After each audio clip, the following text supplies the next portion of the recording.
Mm. Hey y'all, welcome to the Devon A. Morris Unfiltered Call-In Show. Have a seat. Let's get ready. You have any questions? Come on, call in. Come on to that Discord channel. Do me a favor, get the unfiltered crew some finger snaps. We're ready to get started here. Mondays, 8 p.m. Every single Monday, we're here. I'm excited about it. Are you? Let's get this show started, y'all. The greatest Scrum show on earth. I'll see y'all soon. Enjoy.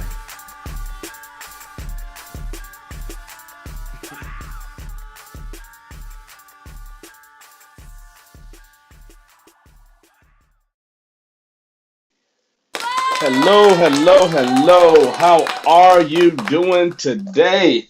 Hopefully you had a great start to your week. You enjoyed your Labor Day.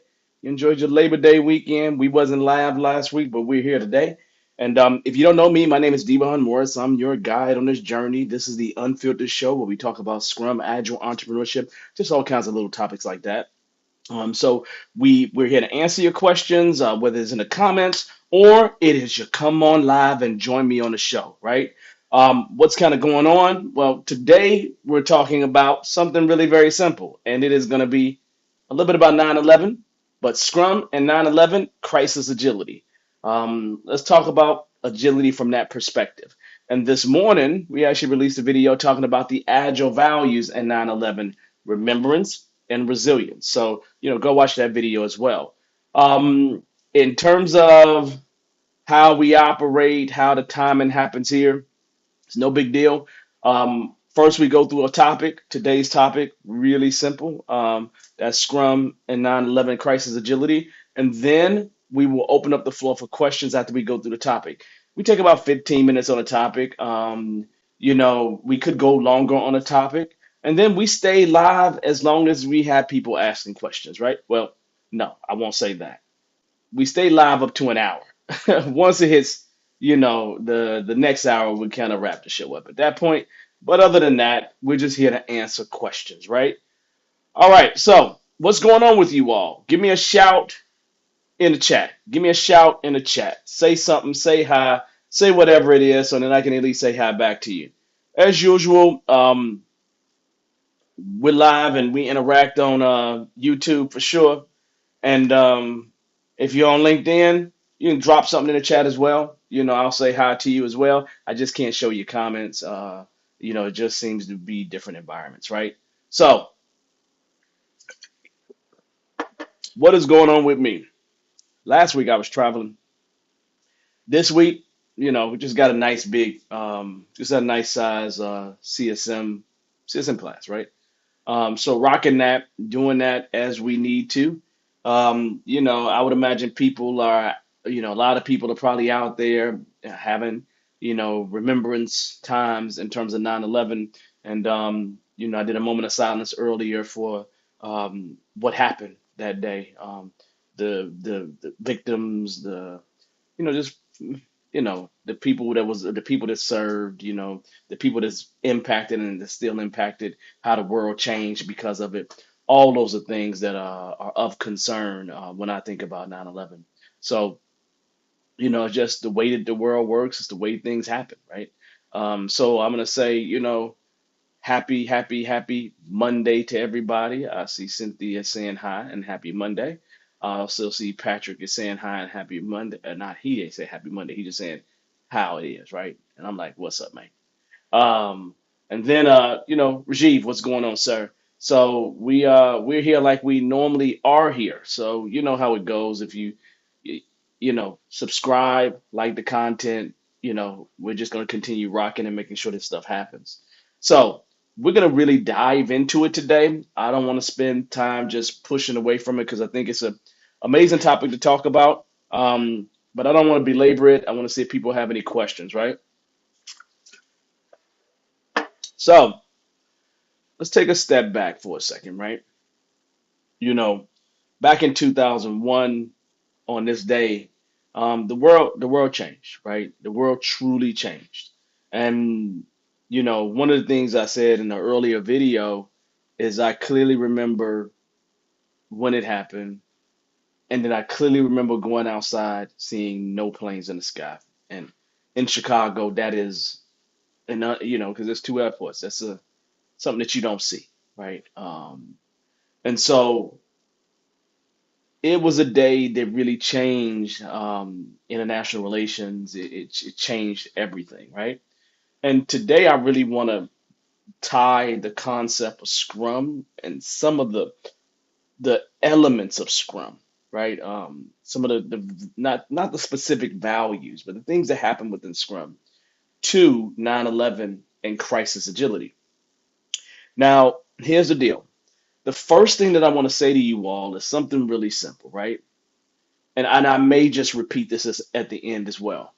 By no means am I saying that Scrum is a framework that is designed around crisis. It is not a crisis management framework. There are some of those that exist. So, no, this is not that, right? And so I don't want you to be replacing your crisis management stuff with this. But I think that you can add this to it. You can add this as a plus one, right? So those events of 9/11, right? They haven't left my memory at all, right? They just represent a moment in time that offers, a heavy, it's just a heavy magnitude. And just after that, travel changed, right? So something like Scrum, is not really related to that event, but it offers principles and practices that can help and be applied in crisis management. And so today we're going to talk about that mindset of Scrum and how it's instrumental when, crisis situations go down. Okay. I think I got about five things that I have on my list. I may have a bonus one if I kind of think of it along the way. The first thing I want to point out to you is one thing about Scrum that's extremely important is that Scrum has a focus on embracing change and finding ways to deal with uncertainty. Okay. So embracing change and finding ways to deal with uncertainty. Scrum is really built on the simple concept that no matter what you do, change is going to happen. So it's pretty much inevitable.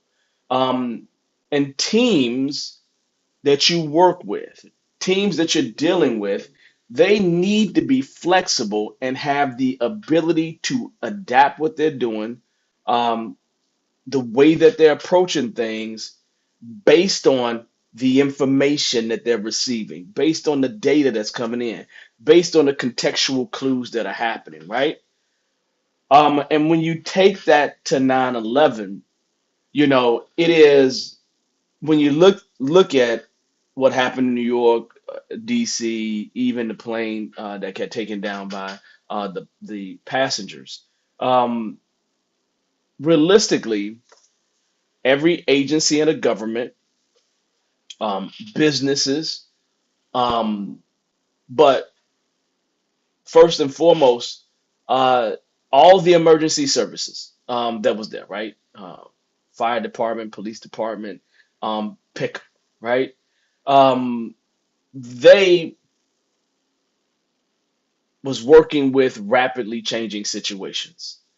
And they had to adjust to those rapidly changing situations. So a linear plan would not help them at all, right?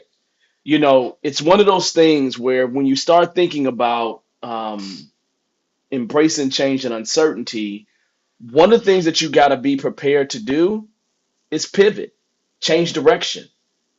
You got to be able to pivot. If you don't pivot, you're just gonna lose. You're gonna lose ultimately, right? So the ability to pivot is extremely important because that new information can change completely where you're going, right? So you really do got to embrace change and uncertainty. Okay. Number two, um, probably. one of the biggest things that exists in Scrum first is collaboration around decision making. Okay, so collaborative decision making, right? When you think about collaboration, you think about a team coming into agreement, right? A team coming into agreement. Um, you have to have ways to kind of foster that, right? And in Scrum, the idea of collaborations and teams agreeing on a direction, agreeing on something, is just a big part of Scrum, right? Because we want diversity of thought. We want everybody's input to be valued in some kind of way. It doesn't mean that everybody's input gets included in everything, right? What that does when you have diversity of thought is that leads to better decisions, right? There was a long time ago, I used to do a game, within the Scrum class. Every once in a while, I'll do it, right? But it was like you're stranded on the moon, or you're stranded on an island, right? And here's 20 things. What would you take in some order, right? And individuals would do worse than teams. Teams would do better than individuals on that activity. So, it just gives you an idea that collaborative decision making is extremely important. So you think about the police department, federal agencies, you think about the fire department, those folks had to work together and kind of get rid of all that red tape that would get in the way, so they can have the appropriate response, capture the data, and make changes along the way, right? That collaborative decision making was absolutely critical to those people, those services being able to help those in need. So it's just absolutely critical, right? So again, collaborative decision making is the second thing. The next thing is transparency and open communication. Now, if you ever been around Scrum a little bit, you would know that Scrum has some pillars, empirical pillars that's associated with empiricism, and it's transparency, inspection, and adaptation. So transparency is absolutely critical. And one of the biggest things that Scrum teams value a whole lot is open communication, right? So if you think about a daily Scrum, daily stand up, daily huddle, whatever you call it, right? It is designed for the developers to talk. It's designed for the developers to talk. That's the main purpose. It's rooted in that. That's the reason why when the 2020 Scrum Guide was updated, you saw that the Scrum Master is not included in the daily Scrum product owner. It's really focused on the developers because that communication is absolutely critical. Now, when you think about 9/11, the need to have clear, transparent communication um, heighten the ability to have the appropriate response in the aftermath of 9/11, right? If you got a hold to stale information, bad information, you can make decisions that could cost lives. Okay.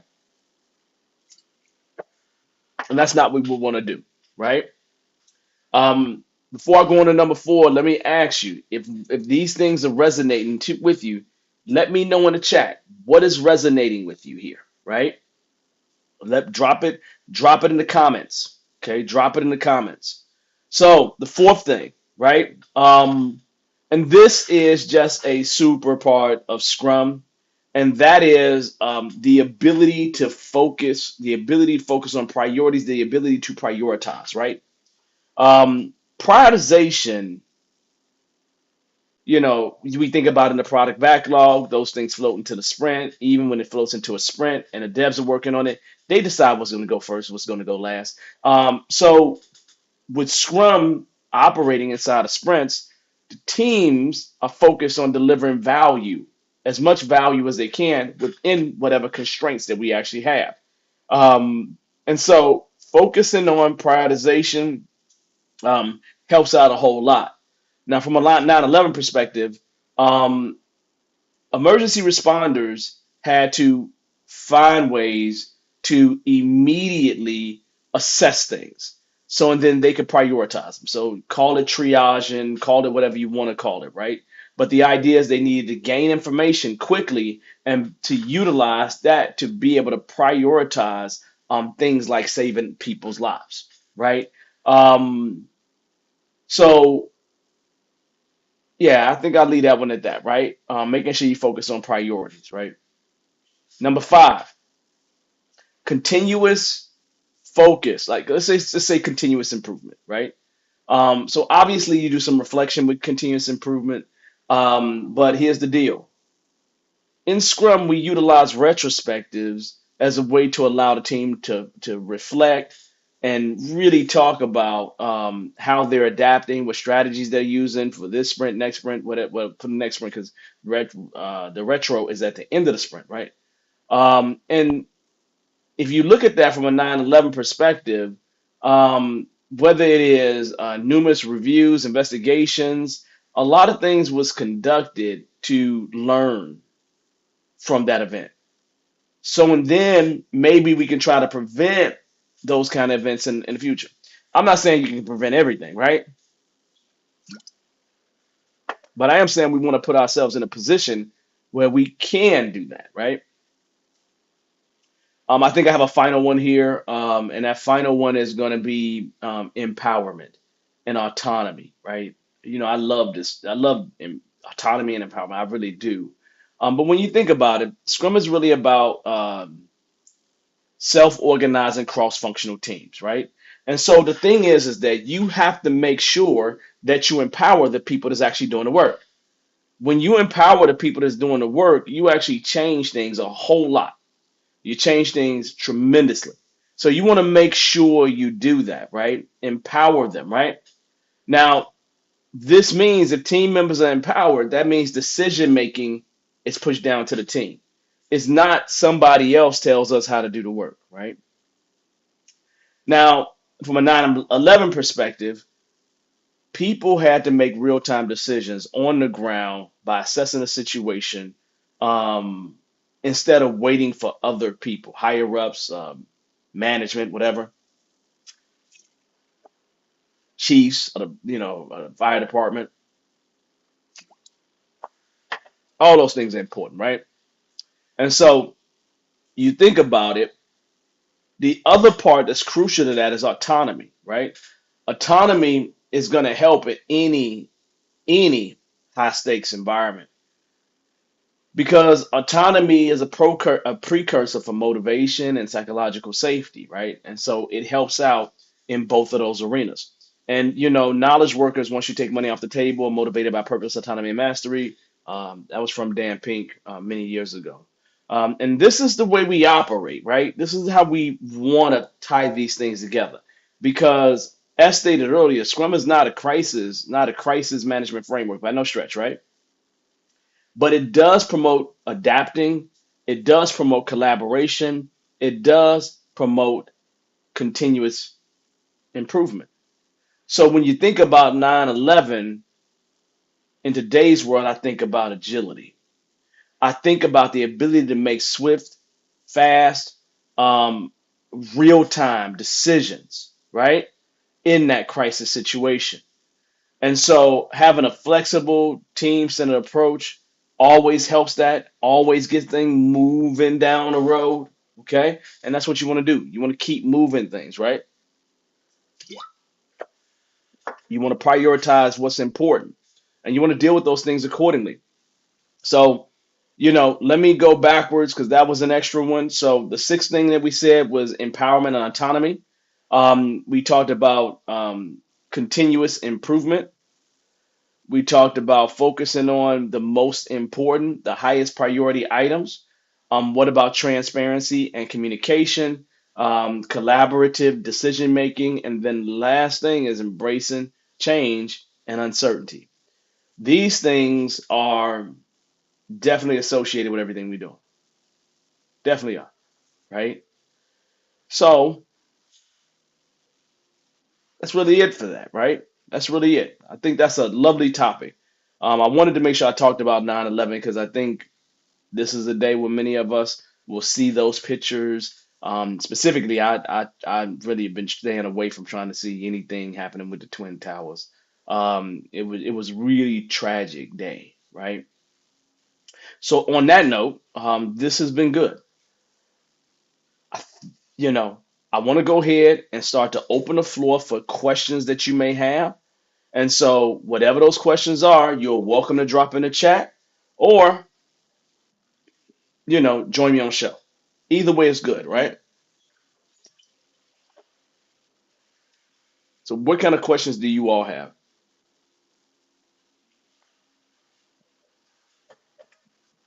We're letting people to go ahead and do that, and they'll come up with a few things in just a moment. But it's a beautiful thing. Always such a beautiful thing. Okay. Let's see. Let's check over here on LinkedIn. Yeah, this topic right here. I came up with it this past week because I was just like I've never done this on 9/11, and so I wanted to make sure we acknowledge it without passing it. If I'm gonna make something for Labor Day, I'm definitely gonna look out for 9/11. So, all right. So since I don't see any questions, tell me what's going on with you all. Anything special going on with you all? Are you having any successes? Anything happening that you want to tell me about? We can celebrate together. I like celebrations, but you got to remember I'm an introvert, right? And being an introvert means I got to get away at times, right?